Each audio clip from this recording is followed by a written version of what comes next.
You've landed inside Launch Street, the Business Innovation Podcast, where we interview top innovators out there shaking things up so you can innovate, differentiate, and get further faster. Since you're here, we know you're the type of person that recognizes the importance of unlocking your innovation advantage so you can compete and win. And now, your host, the person that has worked with leading companies like Disney, Procter & Gamble, Aero Electronics, the U.S. Army Research Labs, and Red Robin on upping their innovation advantage. Tamara Gontor. What's up, innovators? Tamara here, your host and experiential risk taker. That's how I innovate. How do you innovate? How about you go to gotolaunchstreet.com and find out how to tap your greatest competitive advantage? So this episode of Inside Launch Street is brought to you by Brility Digital, uncommonly perceptive digital marketing partner who helps transform your business from the inside out. And because I didn't want to just bring you a sponsor, I also interviewed the president, Derek Kuhn, about halfway through this podcast. He's got some serious value bombs for you. And now, do you admire those people that, I don't know, they seem to see opportunities where the rest of us just see gaps? I know I do. I'm always in awe of those people. The ability to see what's missing and then bring to life a way to fill it, it's a real skill. In fact, it's a skill of people that have an instinctual style of innovation, like Jack Haldrup, the founder of Dr. Squatch. That's right, kind of like Sasquatch. This is an all-natural line of grooming products for men with names like Pine Tar and Bay Rum. Jack was searching for a product that was gentle on the skin but still masculine. Didn't exist, so he created it. We can all learn a lot from finding innovation in the gaps, kind of like we talk about in this interview. Enjoy. Jack, thank you so much for joining me today. I'm really looking forward to this conversation. Yeah, likewise. Thanks for having me. Yeah, well, now that I've used your products, which we will dig into, I smell great, and I'm even more so looking forward to the conversation.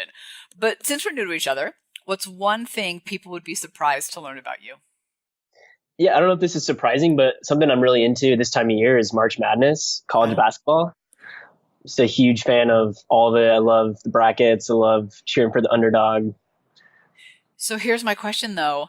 Do you map out ahead of time? I'm assuming you're in some kind of league, right, where there's points and like prizes. But are you good at guessing who's going to move forward and making those predeterminations? Sometimes, I think I won one at my dad's office when I was like 12, and maybe that's when I became obsessed with it because, I was like, oh, I'm the best. Oh my God, that's awesome.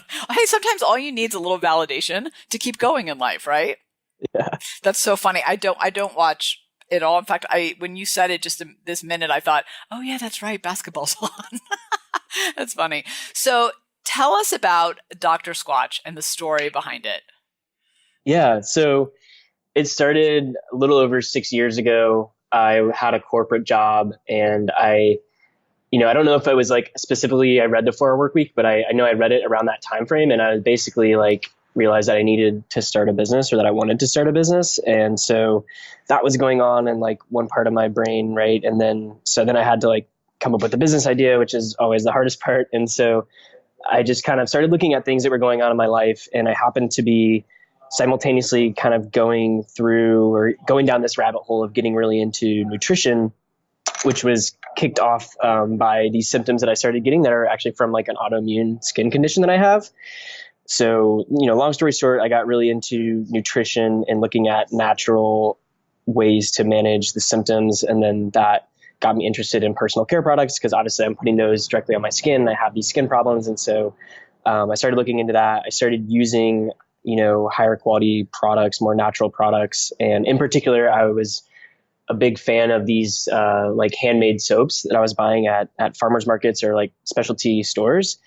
And I just thought it was interesting that I used a soap and I was like, wow, this is awesome. Like, I really like how it feels. I like the whole experience. And to me, that was something that I'd never thought about my entire life. And so it kind of just clicked. And, specifically what I wanted to do and why kind of the Dr. Squatch brand was born was I wanted to take this product that I thought was really good and try to sell it to an audience that normally wouldn't buy it, which is kind of like just men in general, or kind of like what I would say is like, average guy or just like, a young guy that's not necessarily super into, natural products, basically convince him to try this through kind of funny branding. So I just want to ask you quickly about your funny branding, because one of the things that I loved, I do love, is the name of the soaps. Mm-hmm. Like they're so different. Well, which are some of your favorites? So my personal favorite is the Gold Moss. It's kind of like this woody, almost little sweet flavor to it, and then also the Bay Rum. Those are my favorites. Our bestseller is Pine Tar, which is a very I loved that name, by the way. I just it's a laughed polarizing out loud. one. It's black and it's got this sand in it, so it's really heavy duty. So it's kind of a love it or hate it type of product. So when I got the products, I used that one, Pine Tar, because I was like, oh, that sounds Awesome. Interesting. Yeah, and then I realized I was walking around all day smelling like a 20-year-old man. I was like, why are people looking at me funny? I'm a 46-year-old woman. I don't see the problem. It was awesome. A couple things I want to ask you about. First is, you just said it, right? You wanted to see if you could sell this product to a target audience who doesn't normally think about this type of stuff. Mm-hmm. In approaching a target audience that way, that's maybe not prime, doesn't have past experience, but there's a need. How did you think about that? Yeah, I mean, so first and foremost, I knew that if I could create a product that I wanted to buy, like I would be a customer for, then I knew that like I just had to find more people like me. So I kind of just, on a logical level, that's where I started. And I would say in a lot of ways, when I started the company, I was just too naive to know if this was going to be hard, or I just didn't know anything. I didn't know any better. My only frame of reference was like, okay, I have to build something that I know is good. Otherwise, like, how can I tell people it's a good product if I don't know myself? So I just kind of started there. And what was the initial response? Initial response was like more positive than I expected. I remember starting to get some of the first sales that like weren't coming from friends and family and getting positive feedback. And I was like, oh wow, this could actually go somewhere. And I think the first three or 4 months that I was doing it was kind of in the Christmas period. Like I said, it's about 6 years ago, and we sold a few $1,000s worth. And I was like, wow, like this is amazing. Yeah, exactly. Like, I'm a first time entrepreneur.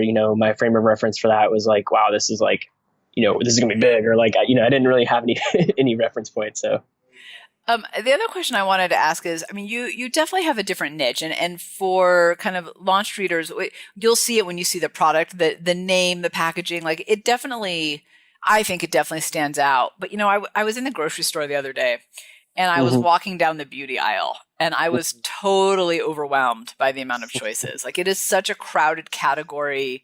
Overall, and there's just extensions on extensions on extensions.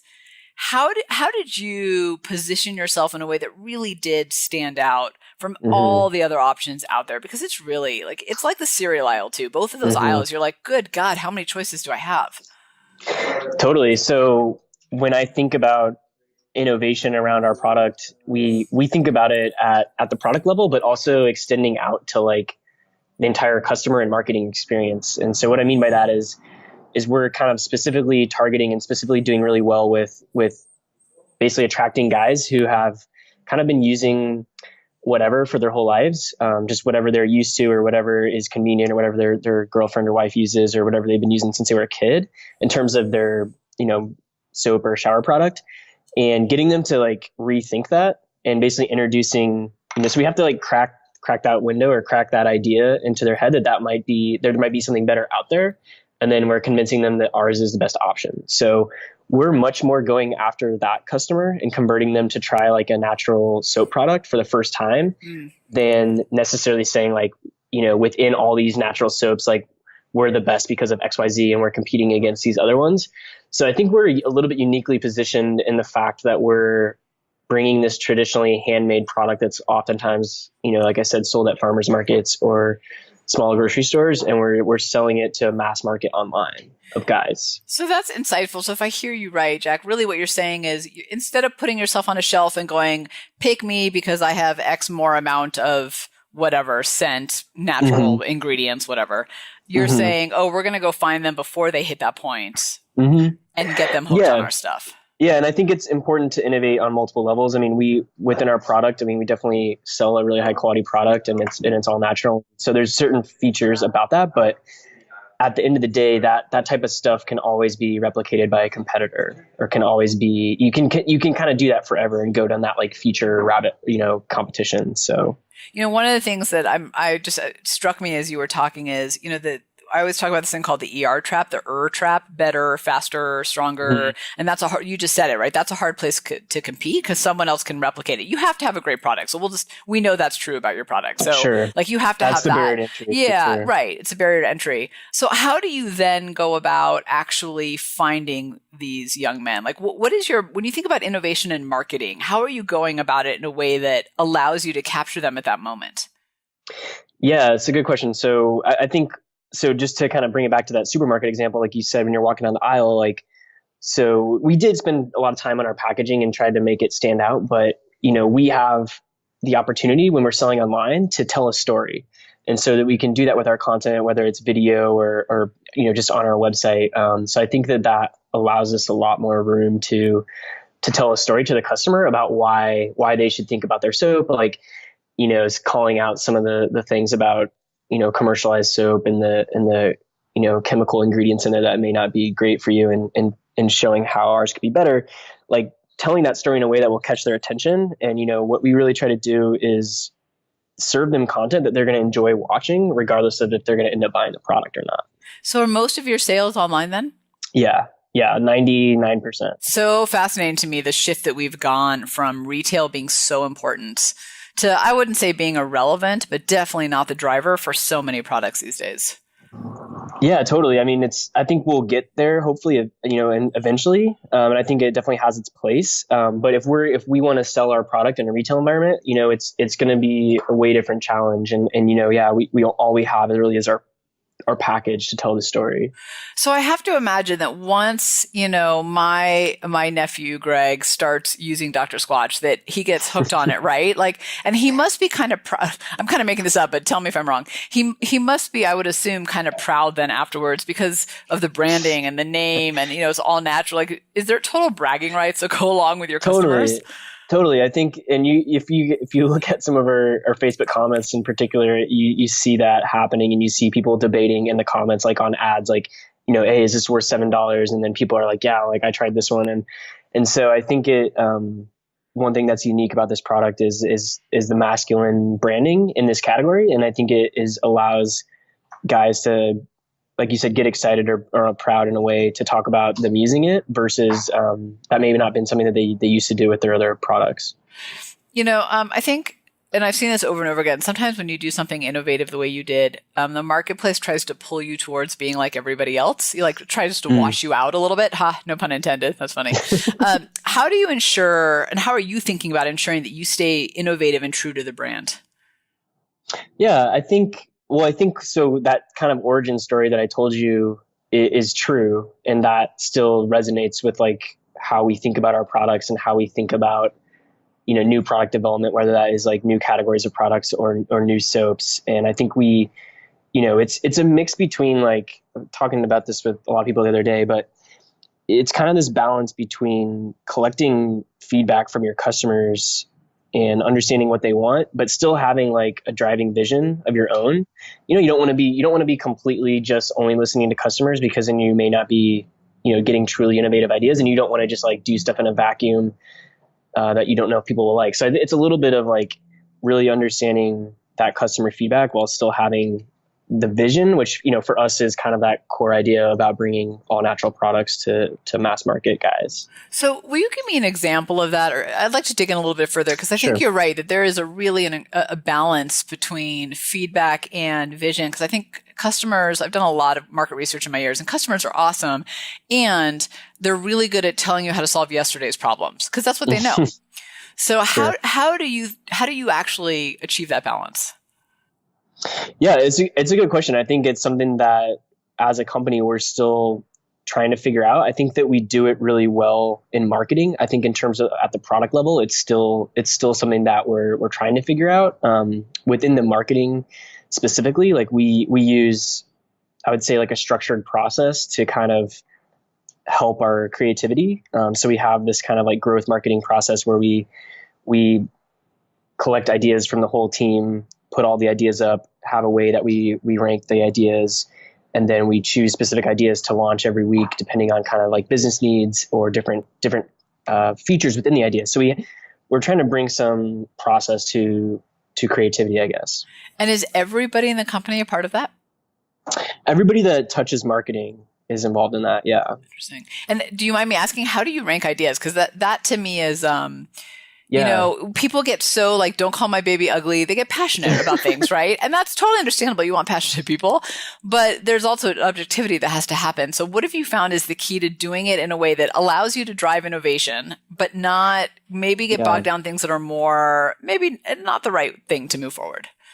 Yeah, well, so first and foremost, we have a culture that encourages just the openness, and so anybody can put up any idea. It doesn't have to be something that's like specific to their job role.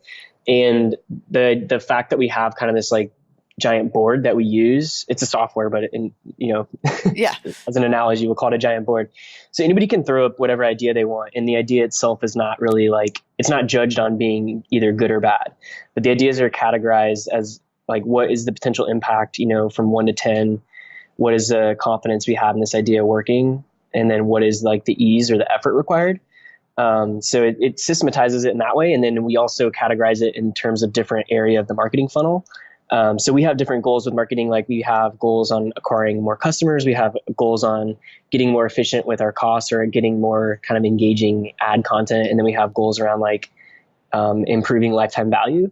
So we know as a business, like, hey, this quarter, for example, we really want to focus mostly on getting new customers. So we're going to pick mostly ideas in that area. And then what we can talk about, the ones that are there. So Launch Street, I think what's important to kind of take a pause and listen first is you have goals that you're actually innovating against, which is great because now you're not really they're just throwing stuff up on the wall to see what sticks. And second, there's something really powerful about not debating each other, but putting the ideas on the wall. They're not that they're anonymous. I mean, sometimes you know where the ideas come from, but don't you find that it takes the personalization out of it when you're not looking at each other, you're looking at the wall? Totally.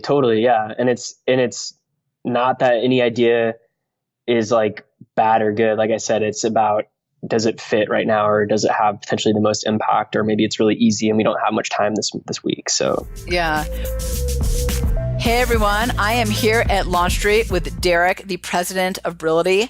So Derek, your clients talk about your company, Brility, as being an uncommonly perceptive digital marketing partner who helps transform their businesses from the inside out. So break it down for me. What does it mean to be uncommonly perceptive? Well, Tamara, we at Brility group that answer into two different buckets. The first one about being uncommonly perceptive is around data and insights. In the digital world, you have a living, breathing membrane between you and your clients, which allows you to see in real time what your actions, what impact they're having in a very adaptive, iterative approach, which gives us key insights as to how to grow and how to achieve your goals.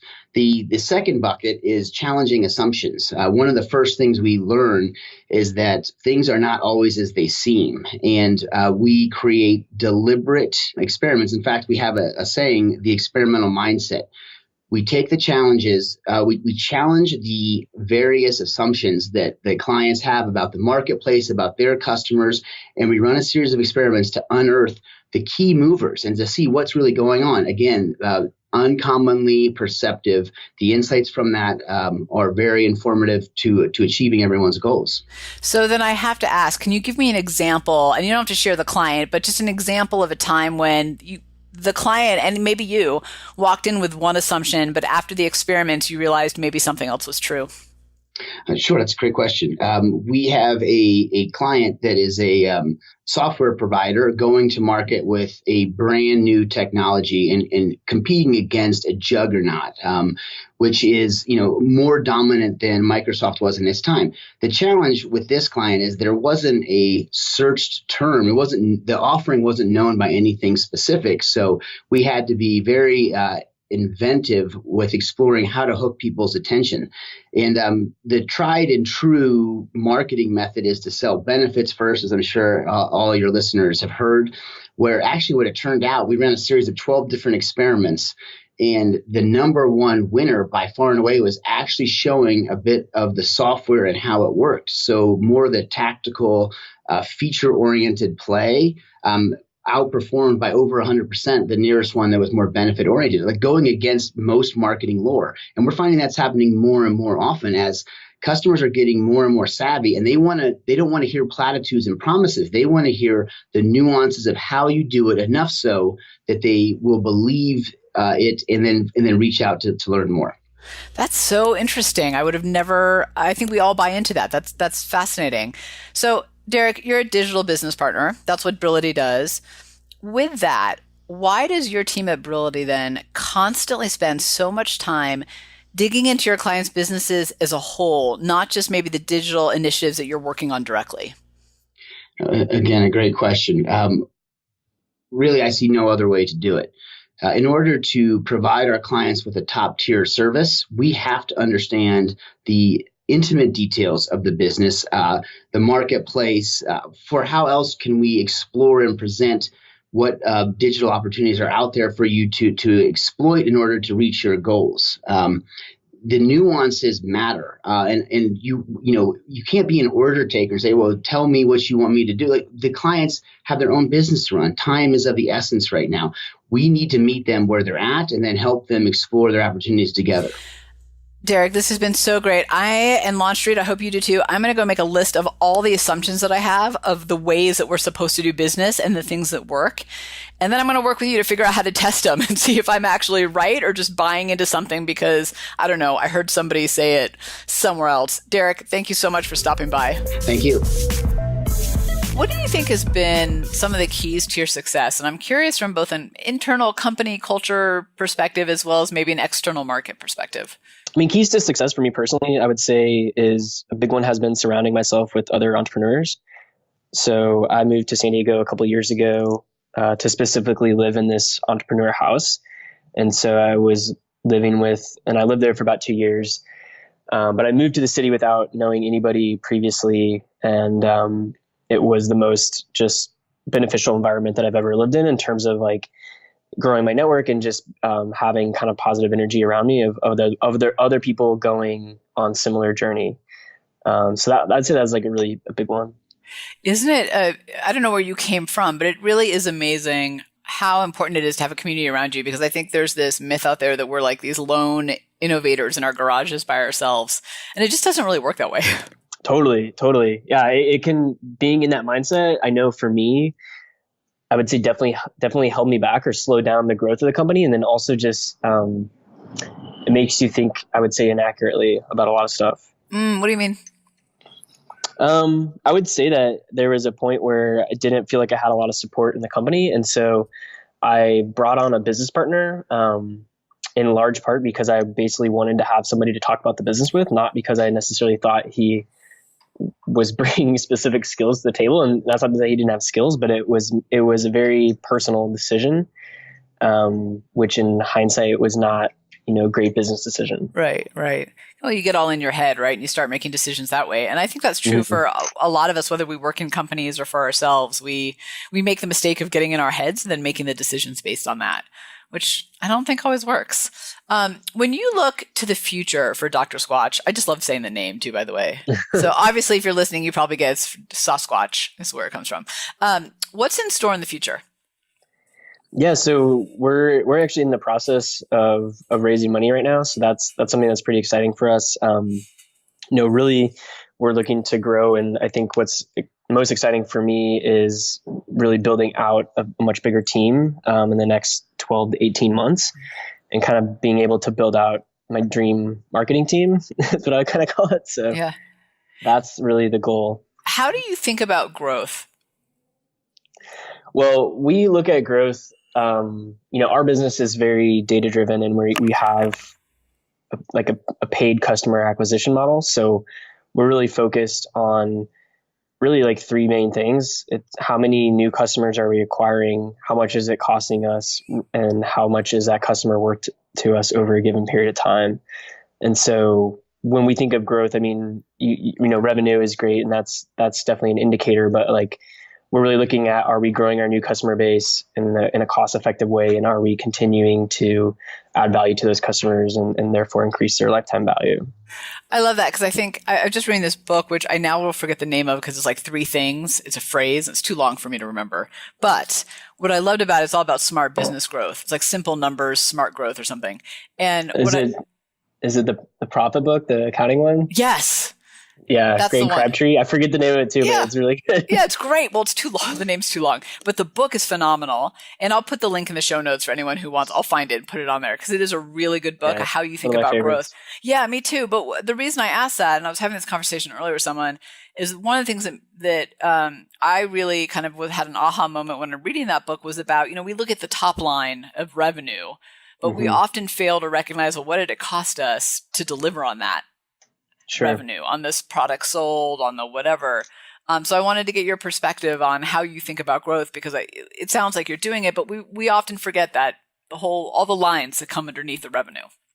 Yeah, it's a challenge. And it really depends on, what I said was important, but it also depends on what your goal is, right? And so maybe your goal is profit to have a lifestyle business for your family and you want to have time to spend with your kids versus your goal is, you really want to grow a huge company and you're willing to have a couple of years where you're focused on that and you're not making as much money to the bottom line. It's very hard to do both, at least in my experience. Yeah, I 100% think you're right about that. I can tell you firsthand, the balance is tough. How do you think about competition? I have to imagine now that people are seeing that you're doing it successfully, that others are coming in. Totally. Yeah, we compete with so many, we're in soap, so it's such a commoditized market and we compete in so many areas. So I think for us, it's we have to stay authentic to the customer with the products and the content that we create, and just continue to do that. I want to bring it back to you for a minute. How do you innovate? Yeah, so I think similar to like what I was talking about with the growth process, that's a big part of it. And then I would say on a personal level, I like to have a really structured schedule where I break off time to work. So I'm the type of person that likes to get in the zone for, 3 or 4 hours and not be interrupted and kind of like get deep on a project. I'm pretty analytical and like systems kind of mindset. And so I like to work on that type of stuff. So creating space of that on either a day-to-day or week basis in my schedule specifically and not taking meetings. So for me, it's usually anywhere from like 9 to noon or 10 to 1 or space like that. To carve out is something that has really worked for me. All right. Be honest though. Do people abide by that? Because that's one of my dreams. It can be hard, especially with the team, but I don't allow outside parties to schedule time with me in those windows. Like it's just not available on my calendar.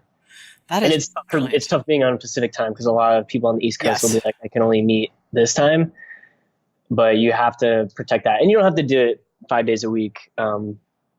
So maybe find what days you're also more effective. Maybe Monday you're not, you need a warm up period. I know that I usually do. So no, God, yeah. We got to figure out what the week has in store first before you can like wrap your head around it. But the other thing I appreciate about what you're saying is that like you're a super data analytical guy. And it just is a great reminder to, I think, all of us that you don't have to be the wild purple streak in your hair person to innovate. In fact, that's really not the case, actually. It comes from a lot of different places, and you're a great example of that.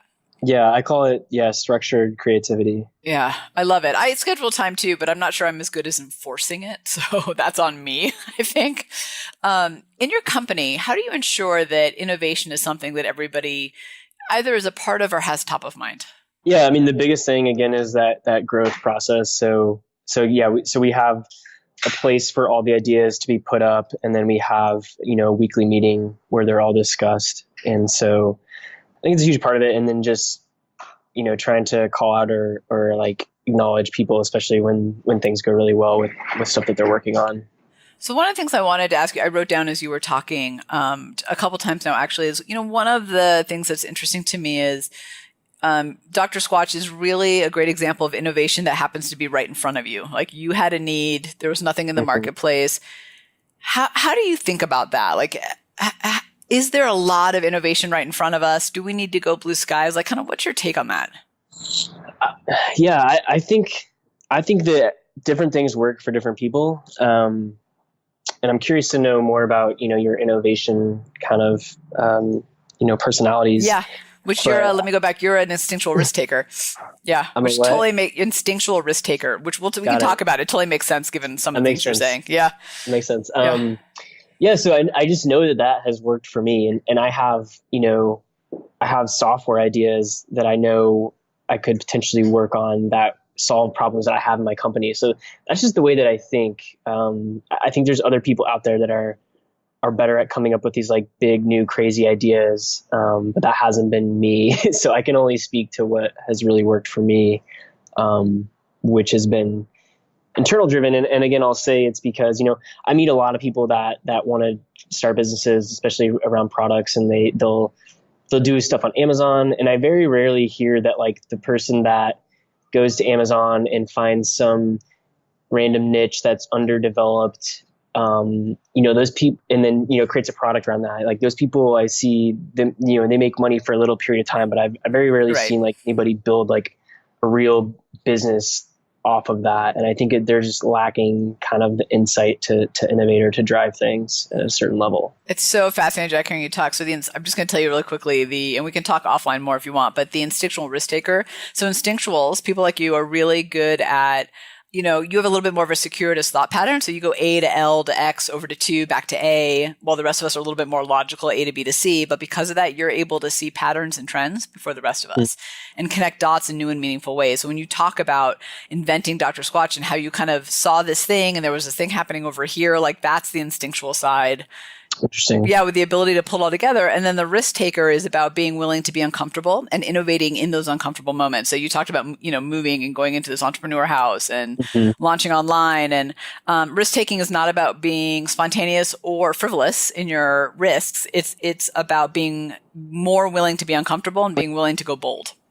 So it's that combination, but you were just saying that and I was like, oh my God, that's totally him. I can hear it. That's great. And everybody does it a little bit differently, right? Which I'm sure you see on your team that, Jill over here in marketing thinks about things differently. Bob over here is an inquisitive. So he innovates by asking questions. Like, it's different for everybody. But I appreciate that you've been able to pull that together to create this company. It's super cool. Before we end up, where can people go to learn and then connect more with Dr. Squatch and you? Yeah, I would say my one request would be to have people either go to our YouTube channel or our website and just watch our video.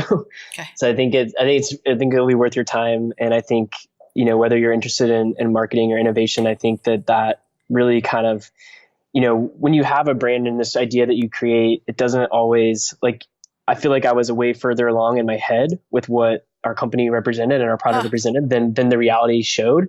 Especially like at the beginning, I had this like vision, but like our website was terrible. The packaging was pretty lame and like all this stuff. And I feel like this video is the first time that everything kind of came together for like what I wanted it to represent. So that was just a really cool moment. That's very cool. And thank you for admitting that, because I think, it's so easy to Monday morning quarterback and it's very easy to look at successes and go, oh, look at that. Like that.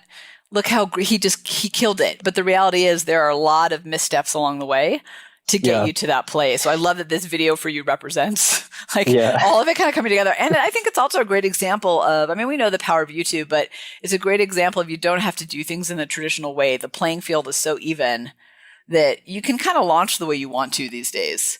And I think I think it's an exciting time for innovators, kind of regardless of what you do. Last question for you is, what's the first step people listening can take to find the opportunities that are right in front of them?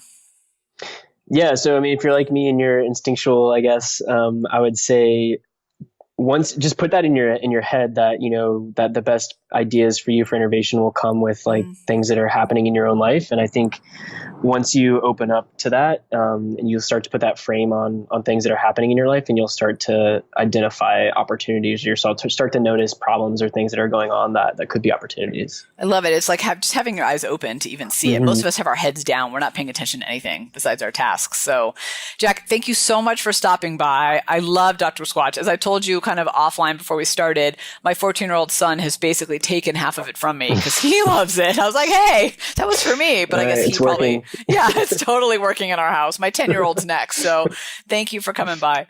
Yeah, thanks for having me. For real, my teenage son loves the pine tar soap. That actually smells good. And what a great example of bringing an innovative product to life in an innovative way. I can't tell you how many times I look at a new product or service and they're quite innovative, yet they go to market in the same old boring way. Here's a hint. No one is going to know your product or service is innovative, that it can add value to them if you market, sell, talk about it in the same old way, because all you're doing there is adding to the noise. Tamara, out. Thanks for hanging with us on Inside Launch Street. If you know someone that is truly ready to unlock their innovation advantage, have them join you on Launch Street. Discover your innovation advantage, build a team of high-performing innovators, and ignite ideas and solutions that create massive impact. GOTO, launchstreet.com. Remember, innovators, if you don't take the leap, somebody else will.